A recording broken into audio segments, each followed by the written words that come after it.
안녕하세요. 돈세는공헌가 돈버는TV 이천희망TV 이천입니다. 요즘 국내 경제는 좀 어렵고요. 반면에 미국 경제는 상당히 좋은 편이기 때문에 투자에 있어서 안전자산 선호 현상이 두드러지게 보이고 있습니다. 보험도 예외는 아닌데요.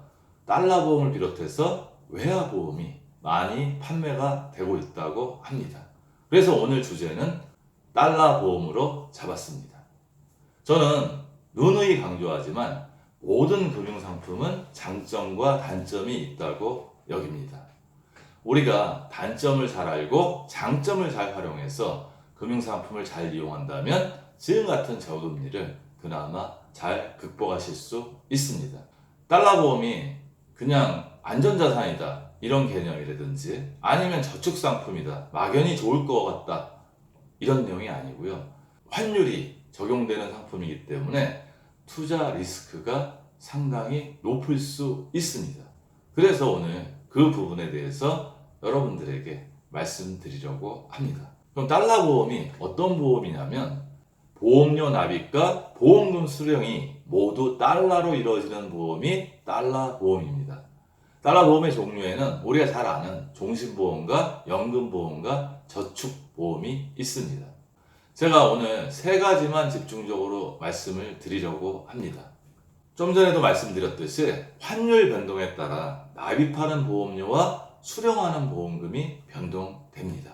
그 예를 한번 보시면 매월 500불을 불입하는 종신보험에 가입했다고 가정하겠습니다.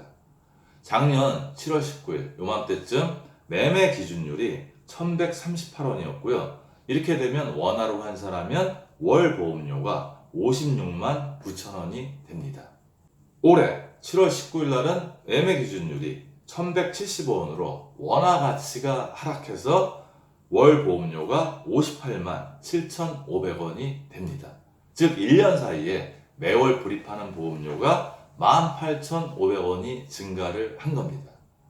보험료는 보통 고정비랑 다름없어서 매월 나가는 금액이 변동되면 가계 지출에 약간의 문제를 발생시킬 수 있습니다.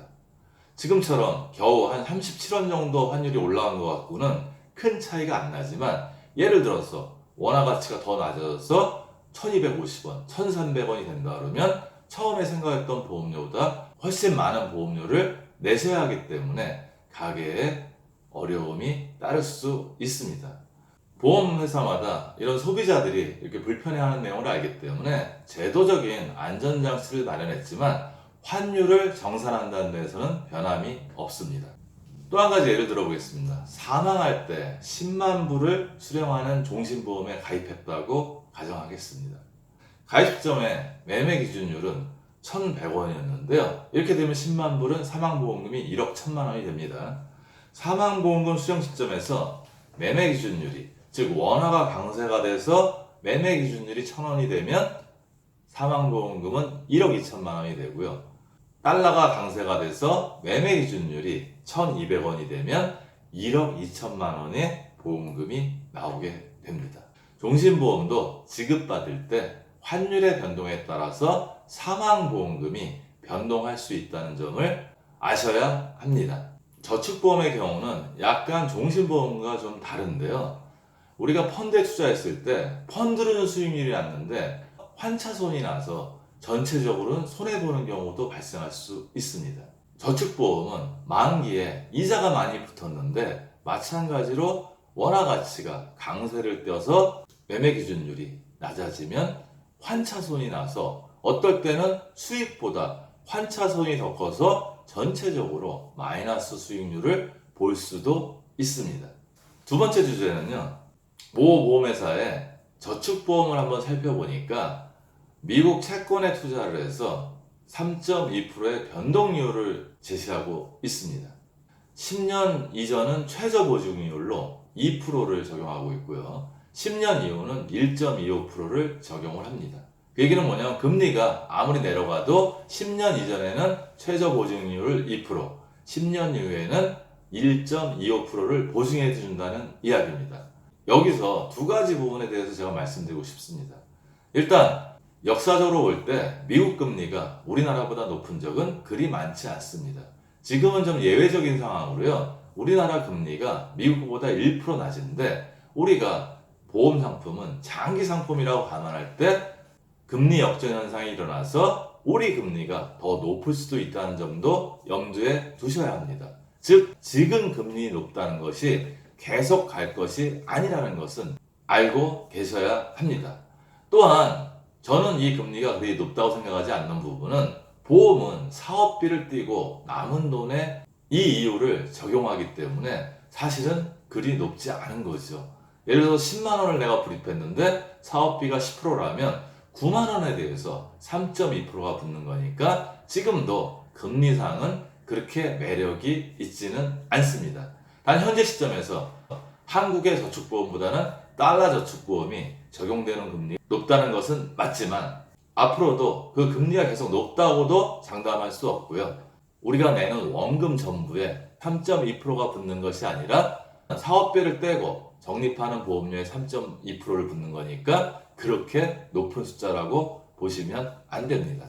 마지막으로 좀 전에 제가 사업비 말씀을 드렸는데요. 일단 보험 상품은 사업비가 비싸고요. 일단 환전 비용이라는 거래 비용이 생깁니다. 모 보험회사의 종신보험 상품을 살펴봤더니요. 저축성 상품이 아니기 때문에 중간에 해지하려고 가입하는 보험은 아니지만 가입한 시점에서 25년 정도가 지나야지 원금이 됩니다.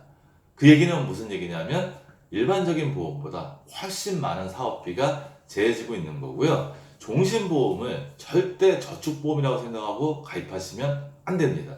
종신보험은 나름대로 특수한 장점이 있는데 대부분의 경우에는 가장이 사망했을 때 남은 가족들이 어려움에 처하지 말라고 가입하는 보험이지 이 보험이 저축보험이 아니라는 부분은 달러 보험에서도 반드시 아시고 계셔야 합니다. 저축보험을 살펴봤더니 10년 만기에 5년 납 상품인데요. 한 4년이 지나야지 원금이 됩니다. 그 얘기는 초기에 사업비 부분 때문에 아무리 높은 이유를 적용해도 원금 도래되는 시점이 늦어진다는 얘기죠. 환율 예측으로 가입하실 단기 상품이 아니십니다. 종신보험은 언제 사망할지 모르지만 사망 시점이 기준이 돼야 되고요. 저축성 보험은 만기 이후까지 내가 이 보험을 유지해야 된다고 생각하시고 가입하셔야 합니다. 단기적인 환차익을 노리고 가입하면 안 된다는 상품이라는 걸 다시 한번 강조드립니다. 아마 이 방송을 보시는 분들 중에 달러 보험에 대해서 한 번도 제안을 받아보시지 못하신 분도 있을 겁니다.